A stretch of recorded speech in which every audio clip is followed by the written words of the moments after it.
전 세계의 원유 수송로가 마비되는 소리가 들렸습니다. 이란의 핵시설이 불타오르던 그 새벽, 테헤란의 대응은 그야말로 전광석화와 같았습니다. 호르무즈 해협 전면 봉쇄라는 선언과 함께 전 세계의 원유 수송량의 30% 이상이 통과하는 이 좁은 동맥은 순식간에 거대한 요새이자 전장으로 변해버렸습니다. 워싱턴의 기류는 급격히 얼어붙었고 펜타곤은 즉각 오퍼레이션 가디언 타이드 작전을 발령했습니다. 페르시아만으로 항공모함 전단 2개를 급파하여 에너지 통로를 확보하겠다는 계획은 겉보기에 화려하고 압도적이었습니다. 하지만 그들이 위성 사진을 띄우며 승리를 자신할 때 저는 미 해군 군수지원사령부의 정비조정 책임관인 로버트 벤스로서 작전실 구석에서 쥐죽은 듯 식은땀을 흘리고 있었습니다. 앤더슨 소장이 다급한 목소리로 저의 어깨를 낚아채며 물었습니다. 벤스, 지금 당장 가디언 타이드 작전에 투입 가능한 지원함이 총 몇 척이지? 저는 떨리는 손으로 보안 등급이 최고 수준인 정비 현황 데이터베이스에 접속했습니다. 모니터 위로 쏟아지는 수치들은 제 예상을 단 한치도 빗나가지 않은, 아니 그보다 훨씬 더 참담한 현실을 보여주고 있었습니다. 군수지원선 12척 중 7척이 붉은색으로 전멸하고 있었습니다. 작전 투입 불가, 현재 정비 중이라는 무거운 의미였습니다. 더 심각한 것은 지원함 8척 중에서도 5척이 도크에 묶여 있다는 사실이었습니다. 미 해군이 자랑하는 13조 원짜리 항공모함이 정작 전쟁의 한복판으로 나아가야 할 결정적인 순간에 발이 묶여 바다 위에서 멈춰 서야 할 처지였던 겁니다.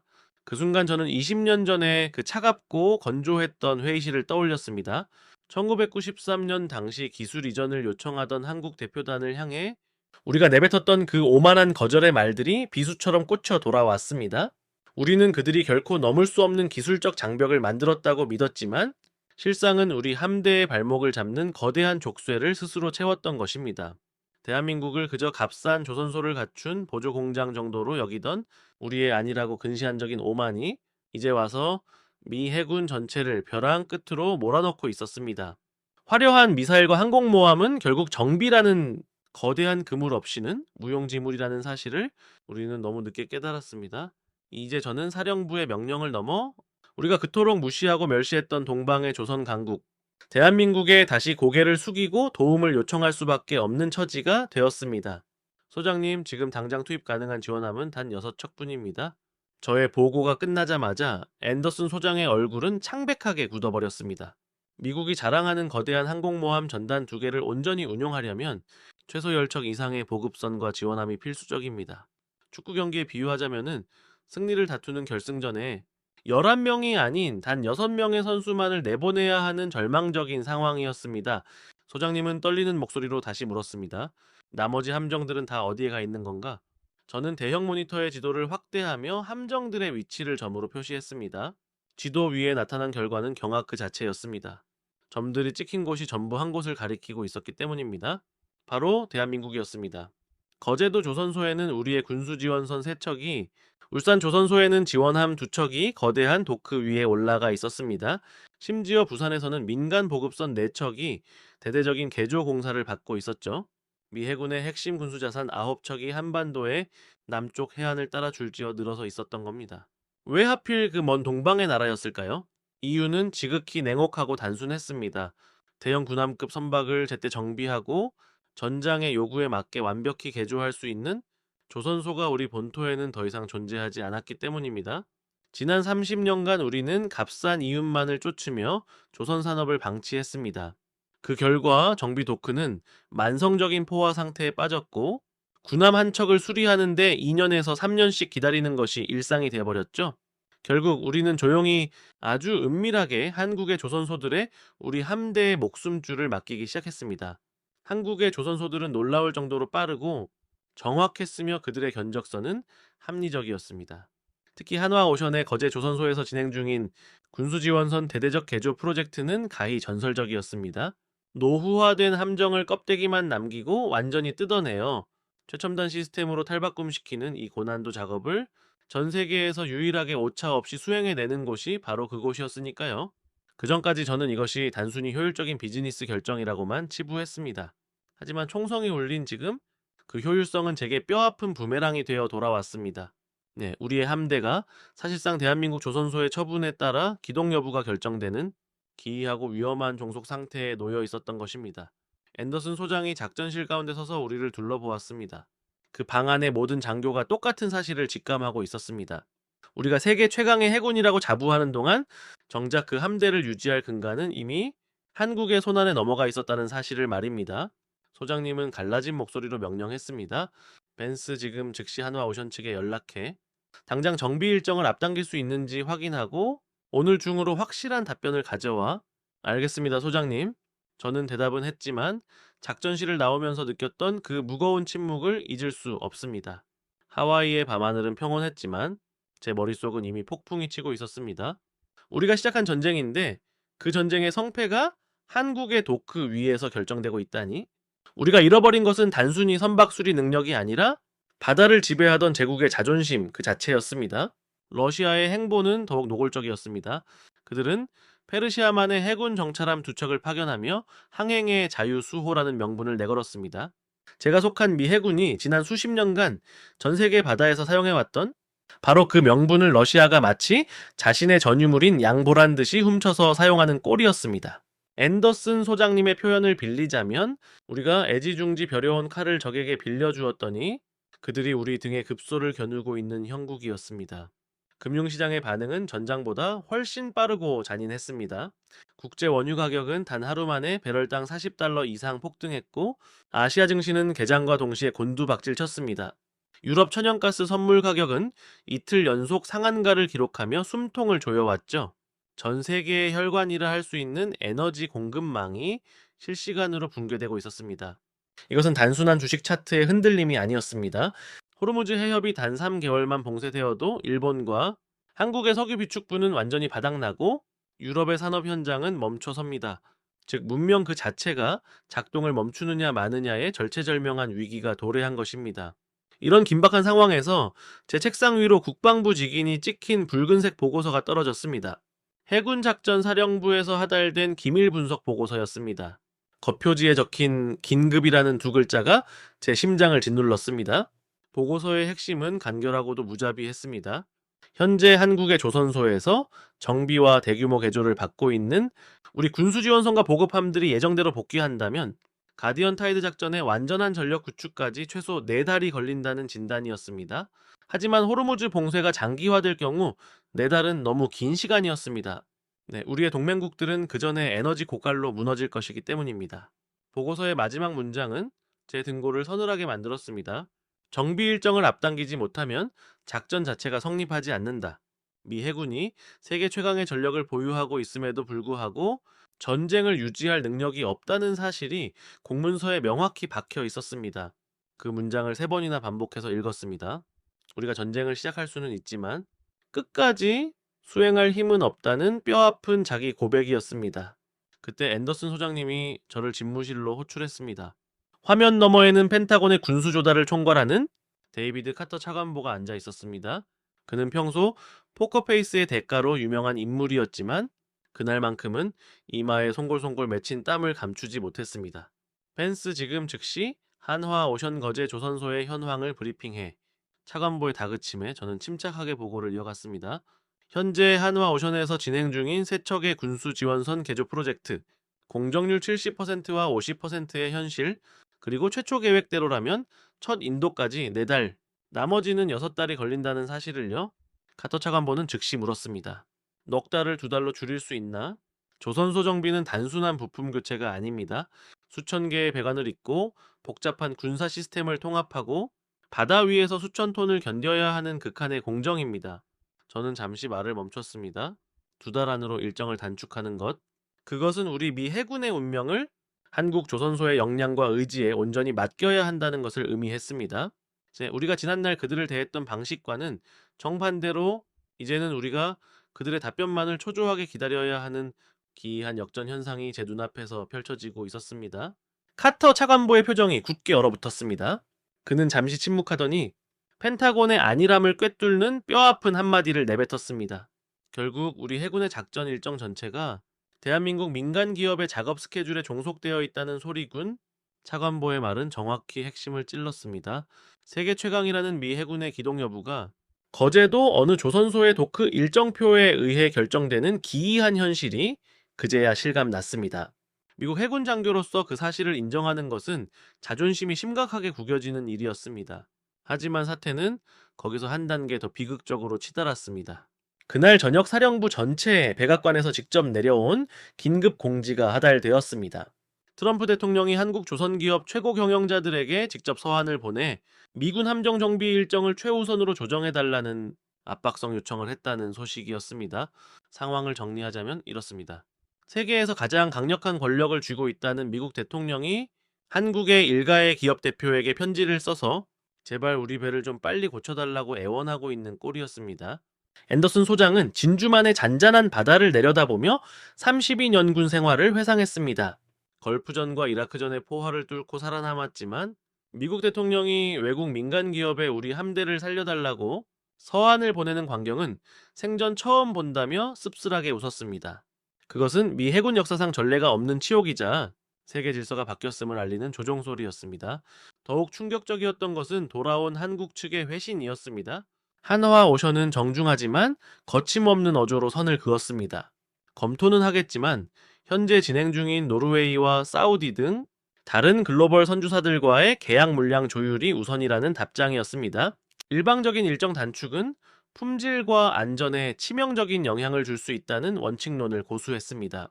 화상회의에서 그 회신을 확인한 카터 차관보는 책상을 내리치며 분노했지만 아무것도 바꿀 수 없었습니다.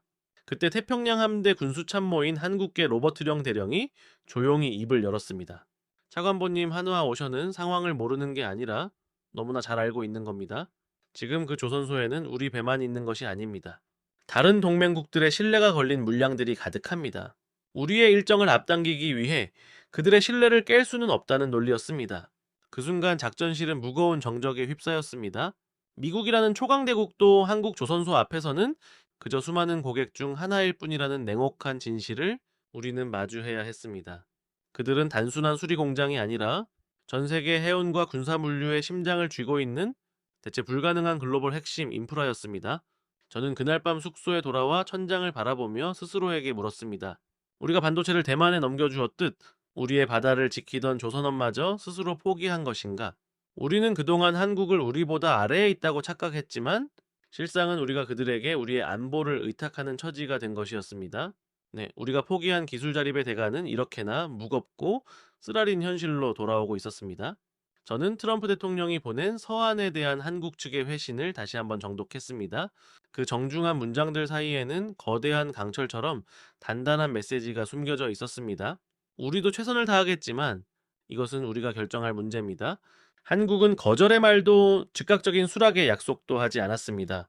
오직 검토하겠다라는 세 글자만이 적혀 있었을 뿐입니다. 하지만 그 짧은 세 글자는 초강대국의 대통령을 그리고 미 해군 전체를 기약 없는 기다림에 늪으로 몰아넣고 있었습니다. 이틀 뒤 저는 한국행 비행기에 몸을 실었습니다. 앤더슨 소장의 직접적인 지시였습니다. 현장으로 달려가 눈으로 확인하고 모든 방법을 동원해 일정을 앞당기라는 명령이었습니다. 하지만 비행기 좌석에 앉아 짐을 싸면서 저는 생전 처음 겪는 기묘한 불쾌감에 휩싸였습니다. 미국 해군 장교인 제가 사실상 한국의 민간 기업에 가서 애원을 하러 간다는 사실이 제 자존심을 갉아먹고 있었기 때문입니다. 제 군복에 달린 성조기가 그날따라 유난히 무겁게 느껴졌습니다. 인천국제공항에 내리기 전 창밖으로 내려다본 한반도는 무심할 정도로 평온했습니다. 저 아래 어딘가에 미 해군의 운명을 쥔 조선소가 있다는 사실이 현실처럼 다가오지 않았습니다. 그 순간 저는 확실히 깨달았습니다. 이 출장은 단순한 정비 일정 조율이 아니라 미국이 그동안 얼마나 한국의 기술력에 의존해왔는지 그 의존의 끝이 어디인지를 제 두 눈으로 직접 확인하는 여정이라는 것을 말입니다.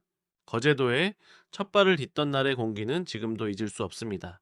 사천공항에서 차를 타고 남해의 푸른 물결을 따라 1시간 반을 달렸습니다. 눈부신 햇살이 부서지는 평화로운 해안가, 그 정적 속에 미 해군의 심장이 박동하고 있다는 사실은 여전히 비현실적으로 느껴졌습니다. 한화 오션 거제 조선소의 정무는 그 규모만으로도 저를 압도했습니다. 하늘을 찌를 듯 솟아오른 거대한 크레인들은 마치 중세의 성벽처럼 웅장했고 도크 안에는 제가 서류상으로만 보던 우리의 함정들이 마치 거대한 고래가 누워있는 것처럼 실물로 드러나 있었습니다. 멀리 미국에서 태평양을 건너온 배들이 뱃속을 다 열어젖힌 채 한국 기술자들의 손길을 기다리고 있었습니다. 그곳에서 저는 해외 정비 사업을 총괄하는 박정호 이사를 만났습니다.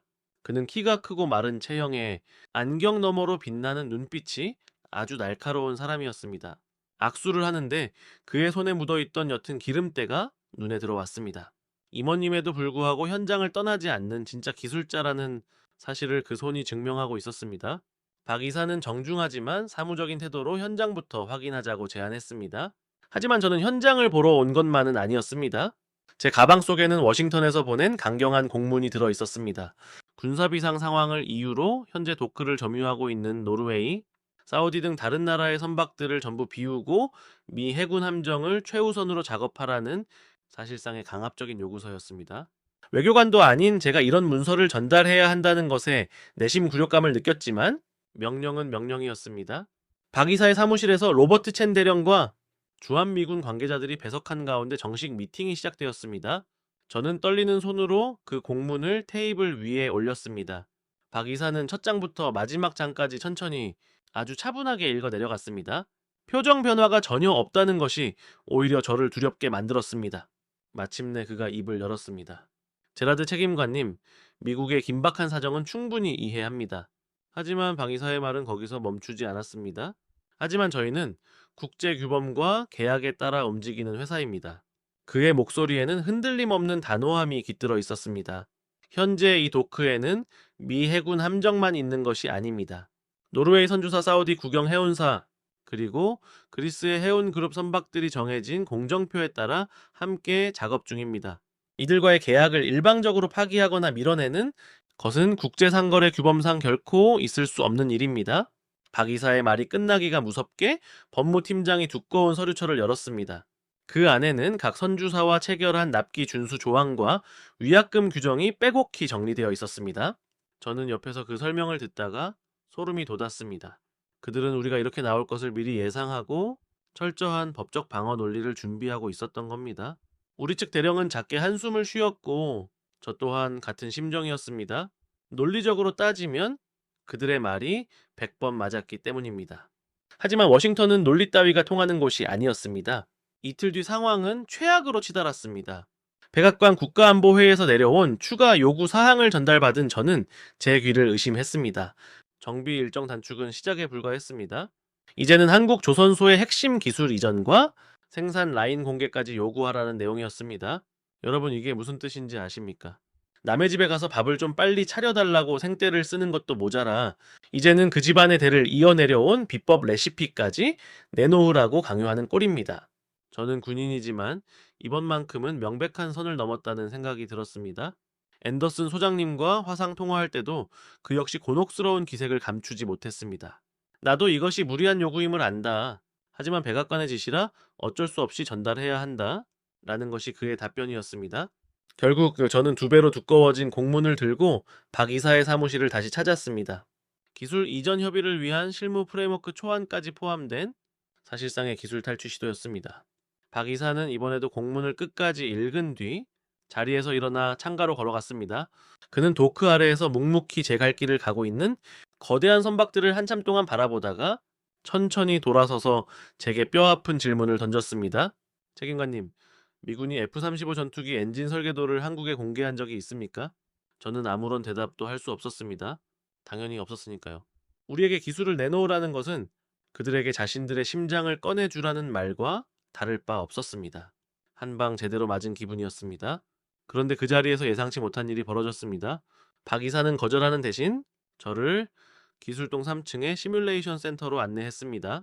왜 기술 공개가 불가능한지 그 실체를 직접 보여주겠다는 뜻이었습니다. 그곳에는 30명 남짓한 엔지니어들이 12대의 대형 모니터 앞에 앉아 파도와 씨름하고 있었습니다. 화면 속 가상의 바다 위에서 LNG 운반선이 극한의 파도를 견디며 선체 반응을 계산하고 있었습니다. 박 이사가 설명했습니다. 이것이 우리만의 슬로싱 시뮬레이션 프로그램입니다. 액화 천연가스가 파도 속에서 어떻게 출렁이며 선체를 타격하는지 그 충격의 물리적 역학을 계산하는 기술이죠. 이 프로그램 하나에 20년치의 데이터와 노하우가 녹아 있습니다. 옆에 있던 대령이 자신도 모르게 탄성을 내뱉었습니다. MIT에서 해양공학을 전공한 그 대령에게는 그 화면이 단순한 그래픽이 아니었기 때문입니다. 이건 유체역학 시뮬레이션의 최상위 레벨입니다. 미국에는 이 수준의 기술 자체가 존재하지 않습니다. 저는 그 말을 듣고 다시 화면을 보았습니다. 파도 속에서 살아남기 위해 처절하게 계산되는 저 가상의 배가 이제는 단순한 컴퓨터 프로그램이 아니라 한국이 피와 땀으로 쌓아 올린 기술의 결정체로 보였습니다. 저희 기술진을 업계에서는 한화 특전사라고 부릅니다. 남들이 도저히 불가능하다고 손을 떼는 극한의 문제들을 매번 해결해내기 때문이죠. 저는 그 별명을 듣고 고개를 끄덕일 수밖에 없었습니다. 특전사라는 명칭은 결코 과장이 아니었습니다. 그들은 세계 어느 조선소도 풀어내지 못한 난제들을 수학과 물리학의 정교함으로 돌파하는 사람들이었으니까요. 그날 저녁 거제도의 숙소에서 저는 워싱턴으로 보낼 보고서를 작성했습니다. 핵심은 분명했습니다. 기술 이전 요구는 실현 불가능할 뿐만 아니라 그 본질을 오해한 처사라고 적었습니다. 한국 조선 기술의 핵심은 단순히 용접을 잘하는 손재주가 아니라 세계 최고 수준의 수리적 계산과 시뮬레이션 역량에 있음을 분명히 했습니다. 이것은 설계도를 복사한다라고 해서 얻어지는 것이 아니었습니다. 보고서를 전송한 후 창문을 열자 거제도의 밤바다 위로 조선소의 불빛들이 아름답게 반짝이고 있었습니다. 저 불빛 아래에서 지금 이 순간에도 한화 특전사들이 미국의 함정을 고치기 위해 땀 흘리고 있을 것을 생각하니 그 기술을 빼앗으려 했던 우리의 오만이 한없이 부끄러워졌습니다. 미국이 진정으로 잃어버린 것은 조선소라는 물리적 공간이 아니라 그런 장인들을 길러낼 수 있는 산업 생태계 전체였다는 것을 저는 뼈저리게 깨달았습니다. 다음날 한화오션과의 실무 협의는 여전히 살얼음판 위를 걷는 듯 했습니다. 미국의 강압적인 기술 이전 요구가 거절당한 뒤라 양측의 기류는 어색하기만 했습니다. 하지만 박정호 이사는 프로답게 정비 일정에 대해서는 성실히 논의에 임해주었습니다. 물론 결론은 같았습니다. 다른 선주사들의 물량을 무시하고 미 해군 함정만 특혜를 줄 수는 없다는 단호한 입장이었습니다. 바로 그때 워싱턴으로부터 전혀 예상치 못한 급전이 날아왔습니다. 평소 화상 회의를 고집하던 앤더슨 소장이 직접 음성 통화를 걸어온 것입니다. 제라드 일본이 손을 들었어. 미 해군 함정 정비를 자국 조선소에서 맡겠다고 일본 정부가 제안해왔네. 경제산업성과 방위성이 공동으로 제안서를 냈다는 소식에 저는 말문이 막혔습니다. 일본이 미 해군 함정을 정비하겠다고요? 순간적으로 저는 이것이 한국을 압박할 수 있는 훌륭한 협상 카드가 될 것이라 생각했습니다. 펜타곤의 카터 차관보 역시 마찬가지였습니다. 그는 한국의 거절에 숨통이 트일 카드가 나왔다며 일본의 제안을 적극 검토하라고 지시했습니다. 저는 그날 저녁 로버트 령 대령과 식사를 하며 이 이야기를 했습니다. 그런데 령 대령은 젓가락을 내려놓고 심각한 표정으로 물었습니다. 제라드 일본 조선업의 실태를 정말로 아는 겁니까? 수치상으로는 세계 3위권 아닌가요? 제 질문에 그는 씁쓸하게 웃으며 자료를 꺼내 보여주었습니다.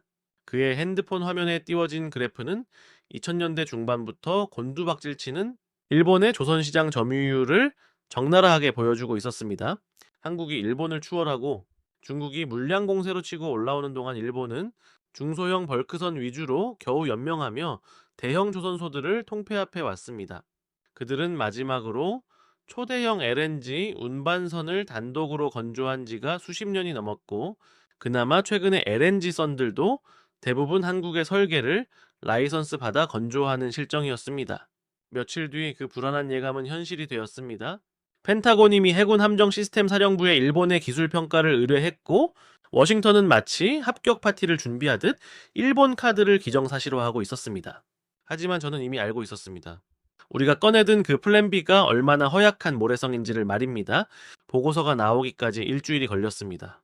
그 일주일 동안 워싱턴은 마치 이미 시험에 합격이라도 한 듯 일본 카드를 기정사실로 놓고 후속 작전 계획을 짜는데 여념이 없었습니다.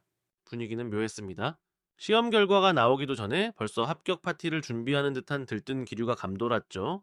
그러나 막상 받아든 기술평가 보고서의 결론은 참담했습니다. 함정 시스템 사령부의 평가는 일본 조선소의 역량을 3가지 범주로 분석했는데 그 결과는 미 해군이 원하던 바와는 정반대였습니다. 첫째, 초대형 함정을 수용할 수 있는 도크 인프라가 일본에는 턱없이 부족했습니다. 가용한 시설은 단 2곳뿐이었는데 그마저도 자국 해상자위대 함정과 민간 물량으로 이미 꽉 차 있었습니다. 둘째, 군수선 개조 경험의 부재였습니다. 그들은 호위함 수준의 정비 경험은 풍부했지만 미 해군의 규격을 요구하는 대형 군수 지원선을 통째로 개조해본 실적은 단 한 번도 없었습니다. 그리고 결정타는 세 번째였습니다. 고난도 LNG 운반선 기술 평가에서 일본 조선소는 한국 대비 유의미한 격차가 존재한다는 평가를 받았습니다. 특히 한화오션이 보유한 슬로싱 시뮬레이션 프로그램과 동급의 기술을 일본은 자체 개발조차 하지 못한 상태였습니다. 며칠 전 제가 직접 확인했던 그 기술이 공식 기술 평가에서도 대체 불가능한 핵심 역량으로 인증받은 것입니다. 모니터 속 가상의 파도와 싸우던 그 정교한 기술력, 한화 특전사들이 20년 동안 쌓아 올린 그 역량은 그 누구도 흉내낼 수 없는 한국만의 성벽이었습니다. 가터 차관보는 보고서를 받자마자 긴급 화상회의를 소집했습니다. 화면 속 차관보의 얼굴은 분노로 붉게 물들어 있었습니다. 그러면 일본도 안 된다는 건가? 함정 시스템 사령부의 평가관이 차분하게 답했습니다. 단기적으로는 불가능합니다. 도크 확장과 인력 재배치 시스템 인증까지 최소 3년이 걸리는데 당장 내일의 작전 일정을 맞추는 것은 현실적으로 무리입니다. 회의실에는 정막이 흘렀습니다. 그 침묵의 무게는 미 해군이 꺼내든 유일한 대안카드가 테이블 위에서 완전히 찢겨나갔음을 의미했습니다. 플랜 B가 사라진 순간 미국의 선택지는 다시 원점으로 돌아갔습니다. 결국 한국뿐이었습니다. 앤더슨 소장이 저에게 직접 전화를 걸어 물었습니다. 벤스, 솔직히 말해보게. 한화오션 말고 대안이 정말 없는 건가? 저는 한참을 망설이다 무겁게 답했습니다.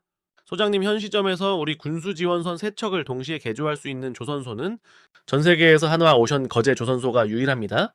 중국은 안보 문제로 불가능하고 유럽은 도크 규모가 부족하며 일본은 방금 보고서에서 확인하셨지 않습니까? 전화기 너머로 소장님의 길고 깊은 한숨 소리가 들려왔습니다. 30인 연군 생활 중 이런 상황은 처음이야. 세계 최강 해군이 고작 외국 민간 기업 한 곳에 이렇게 종속되다니, 종속이라는 단어가 제 가슴에도 무겁게 박혔습니다. 하지만 그것은 한국 탓이 아니었습니다. 미국이 30년 넘게 조선 산업을 방치한 대가였습니다. 한국은 도크에서 땀을 흘리며 기술을 쌓았고 우리는 월스트리트에 돈을 줬으며 제조업을 잊어갔습니다. 그날 밤 숙소 창밖으로 보이는 조선소의 불빛은 어둠 속에서도 찬란하게 빛나고 있었습니다. 미국이 일본이라는 카드를 꺼냈다. 접는 동안에도 저들은 멈추지 않고 미국의 배를, 노르웨이의 배를, 사우디의 배를 묵묵히 고치고 있었습니다. 대체 불가능하다는 것. 그것은 남이 알아주든 말든 자기 자리에서 세계 최고의 일을 수십 년간 반복하는 꾸준함에서 나왔습니다. 전쟁터에서도 흔들리지 않는 사람들. 조선소 도크가 그들의 전쟁터였고 한국은 그 전쟁에서 단 한 번도 진 적이 없었습니다. 다음 날 아침 워싱턴으로부터 새로운 지시가 내려왔습니다. 일본 카드는 공식적으로 폐기한다. 그리고 한국과의 협상에 전력을 집중하라. 이번에는 압박이 아닌 진정한 협의로 접근하라는 지시였습니다. 우리가 그토록 오만하게 굴었던 한국이 이제는 우리가 유일하게 의지해야 할 동맹의 가치로서 다시금 거대하게 다가오고 있었습니다. 워싱턴으로부터 내려온 새 지시는 명확했습니다. 일본 카드는 공식적으로 폐기하고 한국과의 협상에 전력을 집중하라. 그리고 덧붙여진 한 줄은 이번에는 압박이 아닌 상호 협의로 접근할 것이라는 내용이었습니다. 저는 그 문장을 읽으며 쓴웃음을 지었습니다. 진작에 그래야 했습니다. 일본 카드가 무너진 뒤 워싱턴의 기류는 겉보기엔 유연해진 듯 했지만 제가 피부로 느낀 것은 그들이 협의를 준비하는 게 아니라 자신들이 얼마나 깊은 수렁에 빠져 있는지 비로소 깨닫기 시작했다는 공포였습니다. 그 시작은 한 통의 이메일이었습니다. 차엔 대령은 카터 차관보가 펜타곤 내부가 아닌 외부 전문가에게 분석을 의뢰했다는 소식을 전해주었습니다. 의뢰 대상은 월스트리트에서 보이지 않는 파이프라인의 지도를 가진 여자라 불리는 골드만삭스 글로벌 산업분석팀의 수석 애널리스트 레이첼 모건이었습니다. 카터 차관보가 왜 금융 전문가에게 물었을까요? 군사적 관점만으로는 이 사태의 본질을 해결할 수 없다는 것을 그도 감지했기 때문입니다. 이것은 단순히 몇 척의 군함을 정비하는 문제를 넘어 그 아래 깔린 세계산업 구조의 근간이 흔들리는 문제였으니까요. 나흘 뒤 도착한 모건 수석의 보고서를 읽는 내내 제 손은 떨렸습니다. 과장이 아닙니다. 보고서 첫 장에 담긴 세계 대형 선박 건조 현황 데이터는 충격 그 자체였습니다. 전 세계에서 운항 중인 초대형 LNG 운반선의 70% 이상이 한국에서 건조된 배들이었습니다. 10척 중 7척이 한국에 손을 거친 것이죠. 초대형 컨테이너선의 80%, 해양 플랜트 핵심 모듈의 상당수 역시 한국 기업의 설계와 제작으로 완성되어 있었습니다.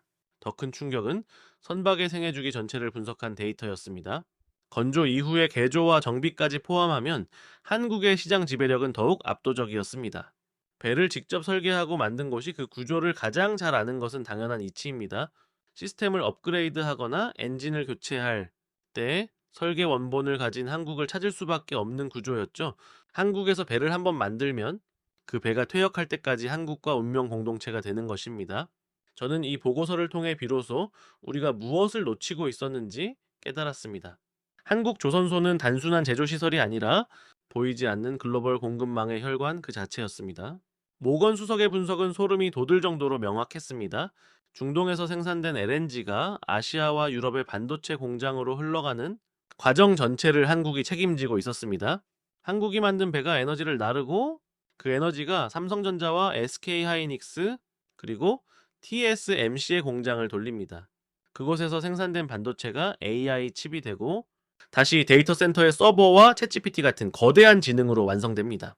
에너지에서 물류로, 물류에서 반도체로, 다시 인공지능으로 이어지는 이 거대한 문명 체인의 첫 번째 고리를 한국이 쥐고 있었던 것입니다. 배가 없으면 에너지가 멈추고, 에너지가 멈추면 반도체가 사라지며, 반도체가 없으면 AI 시대도 끝납니다. 네, 우리가 한국 조선소 하나를 놓고 며칠째 실랑이를 벌이는 동안 그 아래에는 인류 경제 전체를 떠받치고 있는 거대한 얼음덩어리가 숨어 있었습니다. 자, 우리가 보았던 것은 바다 위로 살짝 드러난 빙산의 꼭대기 조각에 불과했던 것입니다. 자, 우리가 본 것은 수면 위로 삐죽 나온 빙산의 꼭대기에 불과했습니다. 그 물 밑에는 세계 경제 전체를 떠받치고 있는 거대한 얼음덩어리가 숨겨져 있었던 것이죠.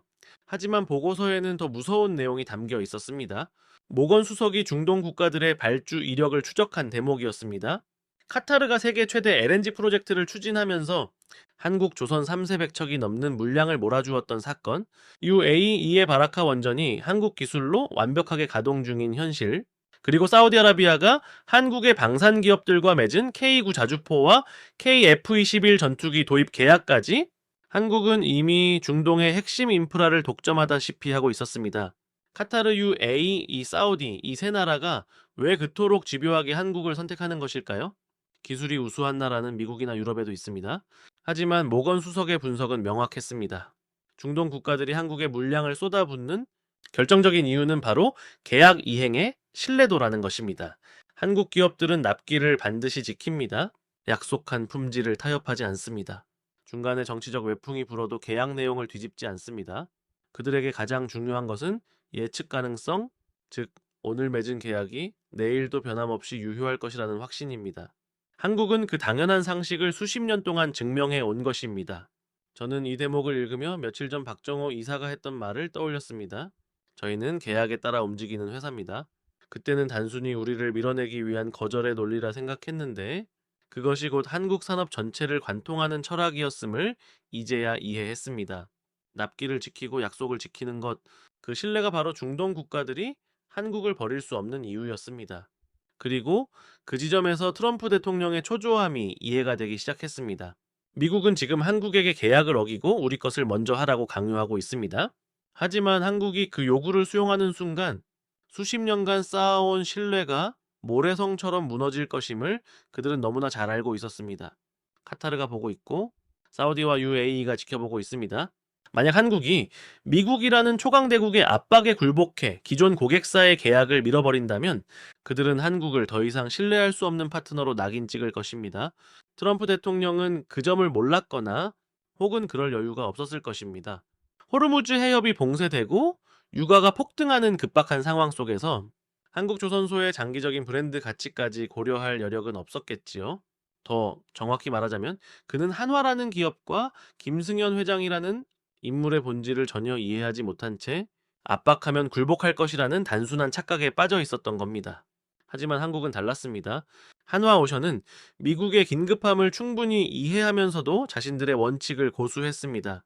만약 지금 미국 함정을 앞당겨 준다면 당장의 위기는 넘길 수 있겠지만 그 대가로 카타르와 사우디의 신뢰를 잃고 다음 대규모 발주에서 배제될 위험을 감수해야 합니다. 령 대령이 조용히 덧붙인 말이 제 가슴을 울렸습니다. 한국은 지금 전쟁을 하는 것이 아닙니다. 신뢰를 지키고 있는 겁니다. 아이러니하게도 그 신뢰를 지키려는 한국의 태도 때문에 우리 미 해군이 더 곤란해지는 처지가 된 것이죠. 그날 밤 앤더슨 소장에게 화상 보고를 마친 후 소장님은 한참을 침묵하다 나직이 읊조렸습니다. 펜스, 우리가 한국을 압박하면 할수록 중동 국가들은 한국을 더 신뢰하게 되는 것 아닌가?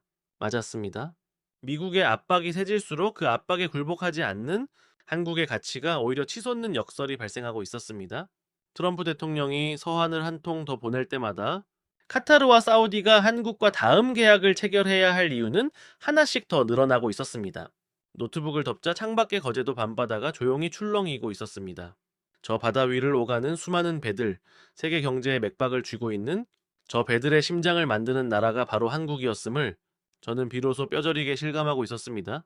LNG를 싣고 원유를 실어 나르며 거대한 컨테이너 박스로 세계를 순환하는 배들, 그 배들의 심장을 만드는 나라는 대한민국이었고 그 심장이 멈추면 세계의 문명 또한 멈춘다는 것을 워싱턴은 이제야 뼈저리게 알아버렸습니다.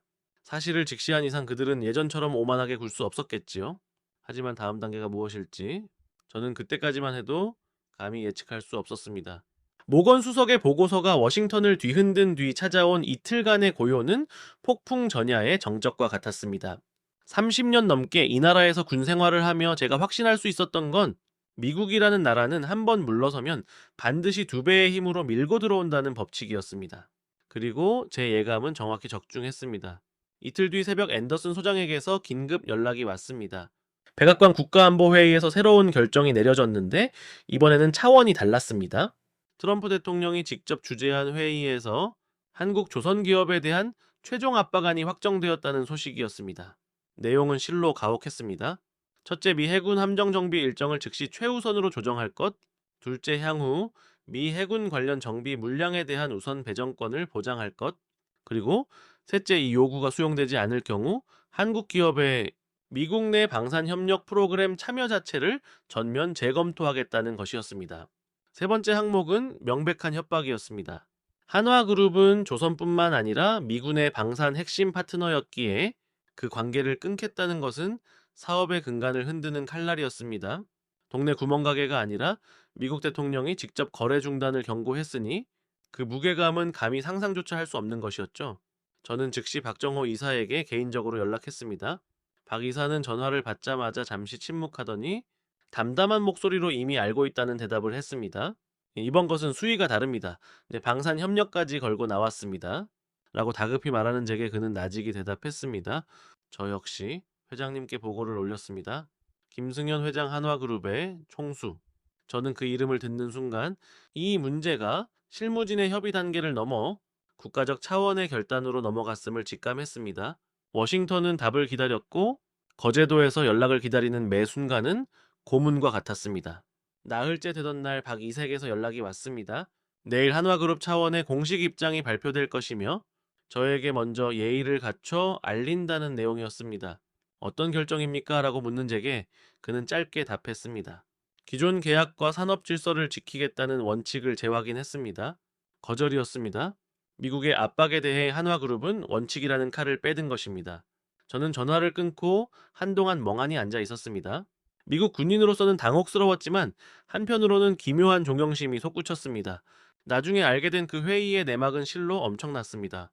김승현 회장이 임원들을 모아놓고 던진 한마디는 업계 전설처럼 번져나갔습니다. 기술은 분명 거래의 대상이 될 수 있고 우리도 기술을 사고 팔아왔지만 이번은 다르다. 이것은 우리의 주권처럼 다뤄야 한다. 우리가 30년 동안 파도 위에서 목숨을 걸고 쌓아 올린 기술이다. 이걸 남의 나라 압박에 굴복해 넘기는 건 나라를 팔아먹는 짓이다.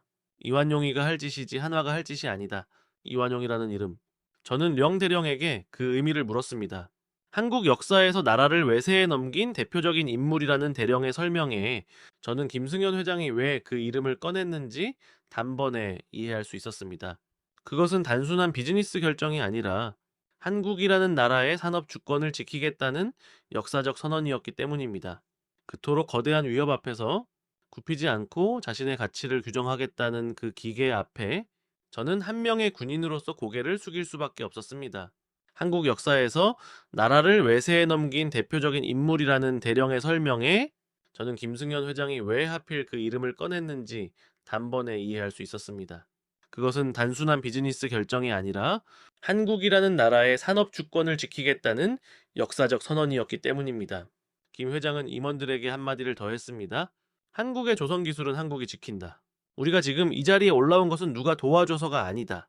영하 20도의 차가운 바다에서 시운전을 하고 남들이 잠든 시간에 계산기를 두드리며 도크에서 땀방울을 흘려 쌓아 올린 피와 땀의 결정체다. 그것을 편지 한 장에 넘길 수는 없다. 왜 그에게 의리의 사나이라는 별명이 붙었는지 그 결연한 목소리에서 실감할 수 있었습니다. 여러분 한번 생각해 보십시오. 미국 대통령이 직접 방산 협력을 끊겠다고 위협했습니다. 이는 실로 엄청난 규모의 경제적 압박입니다. 한화그룹 입장에서 미국 방산 시장은 포기하기엔 너무나 큰 비즈니스였습니다. 하지만 김 회장은 눈앞의 이익보다 수십 년 뒤의 신뢰가 더 중요하다는 결단을 내렸습니다. 다음날 아침 발표된 한화그룹의 공식 입장문은 매우 격식 있고 정중했지만 그 안에는 흔들림 없는 세 가지 핵심 원칙이 담겨 있었습니다. 첫째, 미 해군과의 협력은 소중히 여기며 최대한 지원하겠다. 둘째, 하지만 기존 고객사와의 계약 일정을 일방적으로 변경하는 것은 국제상거래 규범과 신뢰의 근간을 훼손하는 일이기에 수용할 수 없다. 셋째, 핵심 기술의 이전이나 공개 요구에 대해서는 산업주권의 관점에서 결코 불가능하다. 공식 문서에 그 산업주권이라는 단어가 명시된 것은 그 자체로 거대한 선언이었습니다. 워싱턴의 반응은 격렬했습니다. 카터 차관보는 화상회의에서 얼굴이 벌겋게 달아오른 채 저들이 감이라는 말을 내뱉으려다 멈췄습니다. 그들이 감히 무엇을 했나요? 그들은 그저 자신들의 원칙을 지켰을 뿐입니다. 백악관에서는 무역 보복과 관세 압박 같은 강경 대응론이 거론되었지만 흥미롭게도 미국 정치권 내부에서는 오히려 한국을 옹호하는 반대 목소리가 터져 나왔습니다. 상원군사위원회의 한 의원은 청문회에서 우리가 지금 한국 기업을 비난할 자격이 있는지 되물었습니다. 30년 동안 조선 산업을 방치한 것은 우리 자신이며 한국은 우리가 포기한 분야에서 세계 최고가 된 것이니 그들에게 계약을 어기라고 강요하는 것은 미국의 가치에 반하는 일이라는 발언이었습니다. 펜타곤 내부에서도 원칙을 지키는 한국이야말로 우리가 진정으로 신뢰할 수 있는 파트너라는 의견이 힘을 얻었습니다. 압박에 쉽게 굴복하는 기업이라면 전시 상황에서 다른 나라의 압박에도 쉽게 흔들릴 것이기 때문입니다. 저는 한 명의 미국 군인이지만 김승현 회장의 결단 앞에서 고개를 숙일 수밖에 없었습니다. 그날 저녁 퇴근 시간의 거제도 조선소 정문을 보았습니다. 지친 기색이 역력하지만 걸음걸이 하나만큼은 단단한 기술자들, 그들이 바로 한화 특전사였습니다. 용접 불꽃을 맞으며 30년을 버텨온 그들의 손이 초강대국 대통령의 서한보다 더 무겁게 느껴지는 시대가 오고야 만 것입니다. 저는 미국으로 돌아가야 했지만 돌아가서 무엇을 보고해야 할지 확신이 서지 않았습니다. 워싱턴도 한화도 물러설 생각이 없었습니다. 폭풍은 이제 막 시작되었을 뿐이었고 세상은 우리가 미처 예상하지 못한 방향으로 빠르게 움직이고 있었습니다. 한화그룹의 강경한 입장 발표 이후 워싱턴이 당혹감에 휩싸여 있는 동안 중동은 이미 다른 차원으로 움직이기 시작했습니다. 령 대령이 이른 아침 제 숙소문을 거칠게 두드렸습니다. 평소 감정 표현을 절제하던 그였지만 그날만큼은 눈이 휘둥그레져 있었습니다. 제라드 이것 좀 보게. 그가 건넨 태블릿에는 블룸버그의 긴급 속보가 떠 있었습니다. 사우디아라비아의 국영 석유사 아람코가 한국 조선 3사와 초대형 원유 운반선 발주 협상을 정역 개시했다는 뉴스였습니다. 그것이 끝이 아니었습니다. 카타르 에너지 공사는 기존 LNG 운반선 추가 발주 물량을 한국에 우선 배정하겠다는 의향서를 보냈고 UAE 아부다비 국부 펀드마저 한국 해양 플랜트 기업과의 합작 투자를 논의 중이라는 기사가 줄을 이었습니다. 저는 태블릿을 받아들고 기사들을 훑어내려 갔습니다. 이상한 감정이 북받쳐 올랐습니다. 미국이 한국을 전방위로 압박하며 무릎을 꿇리려 애쓰는 와중에 정작 중동 국가들은 오히려 한국의 손을 잡으려 줄을 서고 있었기 때문입니다. 이 기이한 현상을 이해하려면 중동의 절박한 사정을 알아야 했습니다. 이란과의 전쟁으로 호르무즈 해협이 봉쇄되자 사우디와 카타르, UAE는 자국 에너지 수출 인프라를 긴급하게 강화해야만 하는 생존의 기로에 섰습니다. 그들에게는 배가 필요했고 그것을 만들어줄 신뢰할 수 있는 조선소가 절실했습니다. 중국은 가격은 쌌지만 기술력과 정치적 리스크에 대한 불신이 컸고 유럽은 전쟁 상황에서 자국 군함 건조가 우선될 것이 뻔했습니다. 일본은 이미 대형 선박 건조 역량을 상실했으니 남은 선택지는 오직 한국뿐이었습니다. 하지만 한국이 선택받은 이유는 단순한 속어법 때문이 아니었습니다. 카터 차관보가 소집한 긴급 화상회의에 다시 참석한 골드만삭스의 모건 수석은 아주 결정적인 키워드를 제시했습니다. 그것은 바로 정치적 비조건성이었습니다. 모건 수석은 중동 펀드들의 투자 패턴을 분석한 자료를 제시하며 설명했습니다. 미국은 무기를 팔 때 최종 사용자 조건을 붙여 통제하려 하고, 유럽은 인권이나 환경 규제를 명분으로 내정 간섭을 일삼지만 한국은 달랐습니다. 한국은 기술을 팔도에 상대국의 어떠한 정치적 굴레도 씌우지 않았습니다. 오직 납기를 지키고 품질을 맞추고 계약서대로 이행할 뿐이었습니다. 중동의 왕정 국가들에게 이것은 천군만마와 같았습니다. 핵심 인프라를 맡긴 외국 기업과 그 뒤에 정부가 언제든 정치적 이유로 계약을 뒤집을 수 있다면 그것은 인프라가 아니라 인질이 되는 것입니다. 하지만 한국은 그런 위험이 없었습니다. 그리고 며칠 전 김승현 회장이 세계 최강대국, 미국의 압박을 단호히 거절한 사건이 이 신뢰도를 완벽하게 증명해 버린 것입니다. 미국조차 굴복시키지 못한 한국의 원칙, 그 모습을 지켜본 카타르와 사우디, UAE는 동시에 같은 결론에 도달했습니다. 한국은 미국 앞에서도 우리와의 계약을 지켜주는 나라구나. 그 믿음이 400조 원이라는 거대한 금액으로 돌아온 것입니다. 카터 차관보는 모건 수석의 설명을 들으며 의자 등받이에 힘없이 기대 앉았습니다. 화면 너머로 보이는 그의 표정에는 허탈함과 분노가 뒤섞여 있었습니다. 그러니까 우리가 한국을 압박한 것이 오히려 중동 국가들에게 한국의 가치를 대대적으로 광고해준 꼴이 되었다는 말인가? 그의 자조 섞인 물음에 모건 수석은 짧게 고개를 끄덕였습니다. 그렇습니다, 차관보님. 미국이 스스로 파놓은 자충수에 걸려든 셈이었습니다. 우리는 한국을 꺾으려 했지만 그 압박에 굴하지 않는 한국의 당당한 모습은 세계 시장에서 그들의 가치를 더욱 빛나게 만들 뿐이었습니다. 우리가 잃어버린 것은 단순한 정비 일정이 아니라 세계 질서 속에서 신뢰라는 이름의 가장 강력한 통화권이었습니다. 카터 차관보의 얼굴은 허탈함과 분노가 뒤섞인 형언할 수 없는 표정이었습니다. 우리가 한국을 굴복시키려 가했던 모든 압박이 결과적으로는 중동 국가들에게 한국의 신뢰도와 가치를 전 세계적으로 광고해준 꼴이 되었으니 말입니다. 화상회의가 끝난 뒤 앤더슨 소장이 개인적으로 걸어온 전화 속 그의 목소리는 짙은 피로에 젖어 있었습니다. 벤스, 우리가 정말 자충수를 둔 건가? 소장님의 자조 섞인 물음에 저는 씁쓸하게 고개를 끄덕일 수밖에 없었습니다. 미국이 한국을 거칠게 밀어붙일수록 한국의 원칙은 더욱 찬란하게 빛났고, 그 광채를 목격한 중동의 거대 자본들은 앞다투어 한국으로 몰려들었습니다. 미국이 의도치 않게 한국이라는 최고의 영업 파트너 노릇을 해준 셈이었습니다. 며칠 뒤 더 놀라운 반전이 일어났습니다. 박정호 이사가 조심스럽게 전해준 소식은 제 머릿속을 강타했습니다. 김승현 회장이 중동 프로젝트에서 발생하는 수익 중 수천억 원을 한국의 미래조선 인재 양성을 위해 기부하겠다라고 선언한 것입니다. 그 소식을 전해 들은 령 대령과 저는 한동안 입을 뗄 수 없었습니다. 보통의 기업인이라면 400조 원이라는 천문학적인 프로젝트를 따냈을 때 주주 배당을 올리거나 개인의 보수를 챙기기에 급급했을 것입니다. 하지만 그는 오늘의 수익이 아니라 30년 뒤의 도크를 보고 있었습니다. 그 뉴스가 발표된 후 거제 조선소 현장의 분위기는 완전히 달라져 있었습니다. 며칠 전까지 미국의 압박 속에서 긴장감이 감돌던 현장이었지만 그날 박 이사의 걸음걸이에는 자부심이 묻어났습니다. 그것은 단순한 임원의 자신감이 아니었습니다. 자신의 회장이 보여준 결단에 대한 긍지였죠. 인재 양성 기부 소식은 작업자들에게 돈으로 살 수 없는 강력한 동기부여가 되었습니다. 견장 소장은 저에게 보고했습니다. 현장 분위기가 그 어느 때보다 뜨겁습니다. 다들 더 열심히 하겠다고 결의에 차 있습니다. 거제도에 온 지 3주가 지나가고 있었습니다. 처음 이곳에 도착했을 때 저는 한국 조선소의 정비 일정을 억지로라도 앞당기기 위해 파견된 강압적인 미 해군 장교에 불과했습니다. 하지만 지금 제 눈앞에 펼쳐진 풍경은 완전히 달랐습니다. 미국의 압박 속에서도 끝내 원칙을 지켜낸 한국 기업이 그 굳건한 신뢰를 바탕으로 세계 시장의 중심지로 우뚝 솟아오르고 있었습니다. 압박을 가한 우리는 뼈아픈 자충수를 두었고, 그 압박을 묵묵히 견뎌낸 그들은 400조 원이라는 정당한 보상을 받았습니다. 그날 밤 숙소 창문을 열고 조선소를 내려다 보았습니다. 이제는 익숙해진 크레인들의 불빛이 어둠 속에서 유난히 찬란하게 반짝이고 있었습니다. 며칠 전까지만 해도 저 불빛이 미 해군의 발목을 잡는 족소애처럼 보였지만 이제는 다르게 보였습니다.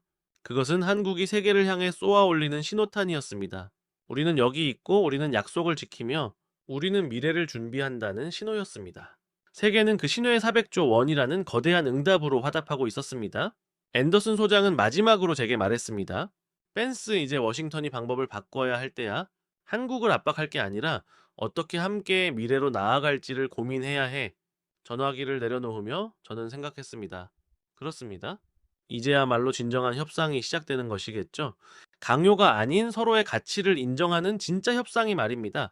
중동의 전후는 여전히 가시지 않았고 미 해군은 축소된 전력으로 힘겨운 버티기를 이어가고 있었지만 저는 한 가지 확실한 것을 배웠습니다.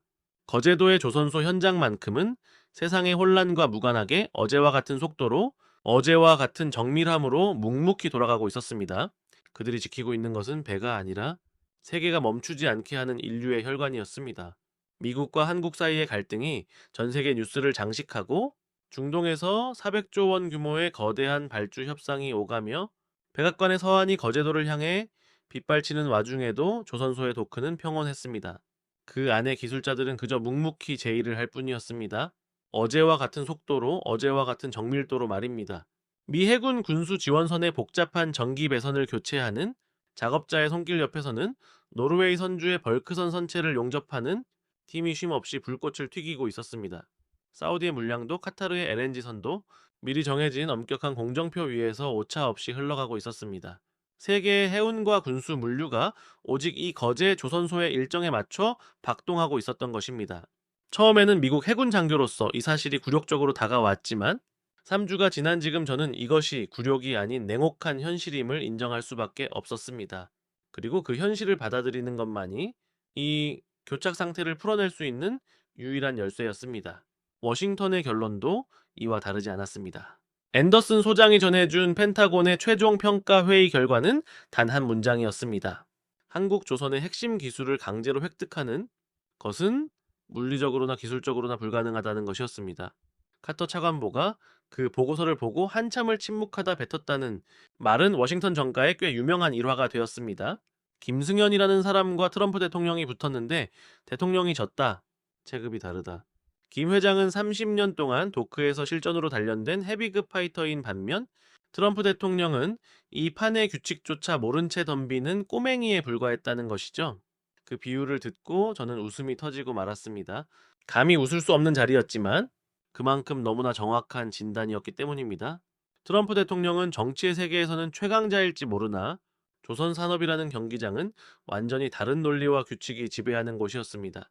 규칙도 심판도 관중석의 전 세계 해운사들도 모두 한국의 편이었으니까요.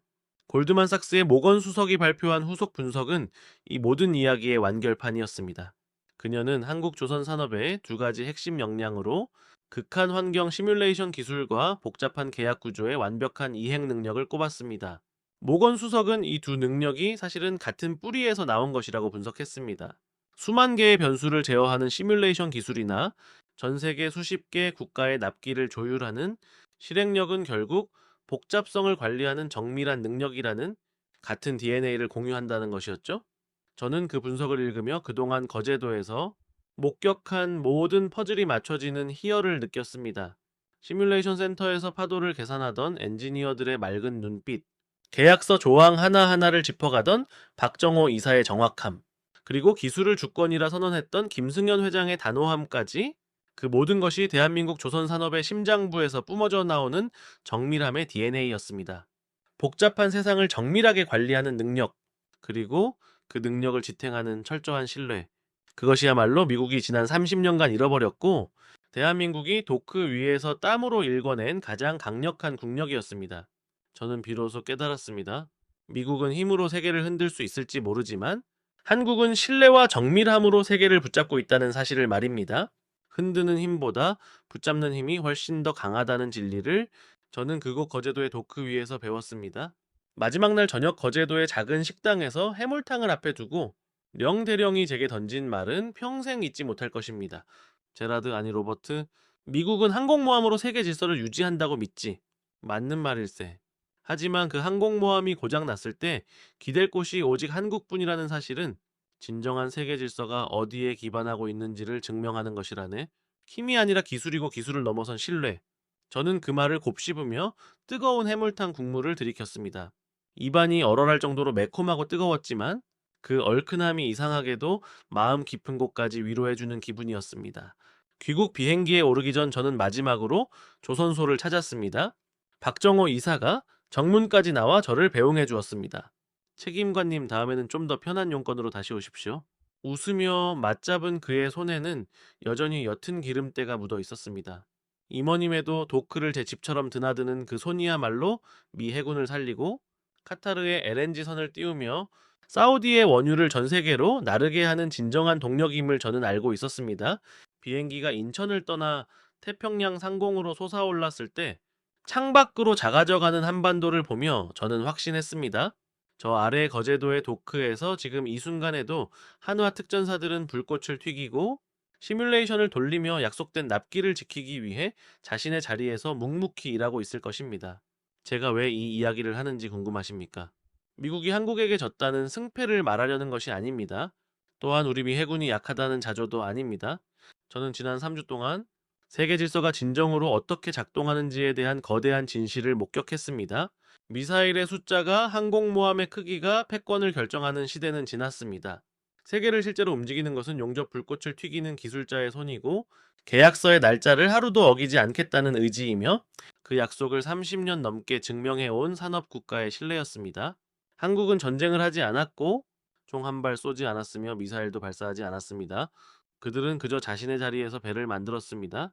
세계에서 가장 크고 가장 정밀하며 가장 약속을 잘 지키는 배를 말이죠. 그 배들이 바다를 누비는 동안 한국이라는 이름은 모든 항구에 조용하지만 강렬하게 새겨졌습니다. 김승현 회장이 지키겠다고 했던 산업 주권. 한화 특전사들이 도크에서 매일 증명하는 기술의 정밀함. 그리고 박 이사의 기름 묻은 손이 상징하는 의리. 그것은 곧 국가의 주권이자 세계를 연결하는 신뢰의 뿌리였습니다. 미국은 힘으로 세계를 흔들 수 있을지 모르지만 한국은 신뢰로 세계를 붙잡고 있었습니다. 저는 거제도에서 배웠습니다. 흔드는 힘보다 무너지지 않고 서로를 붙잡아주는 힘이 훨씬 더 강하다는 사실을 말입니다. 하와이 사령부에 복귀한 다음 날 앤더슨 소장이 저를 불렀습니다. 그의 책상 위에는 한화오션에서 보내온 서류 한 통이 놓여 있었습니다. 기존 계약의 근간을 훼손하지 않는 범위 내에서 공정을 최적화해 미 해군 함정의 복귀 일정을 3주 앞당기겠다는 내용이었습니다. 그것은 강요에 의한 굴복이 아니라 동맹에 대한 자발적이고 성숙한 협력이었습니다. 소장님은 그 서류를 가만히 내려다보며 나직이 읊조렸습니다. 펜스, 이게 바로 진정한 동맹이 아닐까. 저는 창밖을 바라보았습니다. 진주만의 잔잔한 바다가 눈부신 햇살 아래에 보석처럼 반짝이고 있었습니다. 우리는 비로소 알게 되었습니다. 진정한 패권은 일방적인 압박이 아니라 서로의 약속을 신뢰하며 나아가는 곳에 존재한다는 것을요. 거제도의 밤하늘을 밝히던 그 크레인의 불빛이 이제는 제 가슴 속에서 지지 않는 별처럼 빛나고 있었습니다.